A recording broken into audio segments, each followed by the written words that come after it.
অবস্থায় কি দোয়া করতে পারেন একজন মানুষ, এই দোয়াটা শিখে নেন, ইনশাআল্লাহ আপনার জীবনের সমস্ত সংকট কেটে যাবে ইনশাআল্লাহ। আমি নিজেও এই দোয়াটা বেশি বেশি করার চেষ্টা করি। দোয়াটা হচ্ছে, মুসা আলাইহিস সালাম একটা গাছের নিচে হেলান দিয়ে বসলেন, বসে দেখলেন দুজন মেয়ে দাঁড়িয়ে আছে দূরে, পানি নিতে পারছে না, লোকজন পানি নিয়ে যাচ্ছে, ওরা দাঁড়িয়ে আছে বেচারি। তো মুসা আলাইহিস সালাম গিয়ে বললেন, কি সমস্যা আপনাদের? এটা নিয়ে আপনারা আবার মেয়েদের সাথে কথা বলার চেষ্টা করেন না, ঠিক আছে?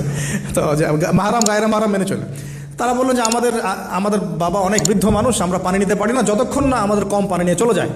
তো মুসা আলাইহিস সালাম তো একটু বললাম না, ফিজিক্যালি খুব স্ট্রং ছিলেন, থাকে না বডি বিল্ডার, সামনে গিয়ে কথা বলে সরো পানি নিতে দাও, তখন মানুষ একটু মূল্যায়ন করে না। তো মুসা আলাইহিস সালাম এভাবে পানি নিয়ে দিলেন এবং বাছুরদেরকে পানি পান করালেন, করিয়ে গাছের নিচে এসে বসে আছেন। বসে বসে তিনি দোয়া করছেন, এই যে দোয়াটা তিনি দোয়া করছেন, রব্বি, একটা নেক কাজ করলেন, নেক কাজ করলেন না, মানুষের উপকার করলেন, নেক কাজ করে এসে গাছের নিচে বসে দোয়া করছেন, আল্লাহ এখানে তো আমার খাবার পানি বাসস্থান কিছুই নাই, আমি কি করব?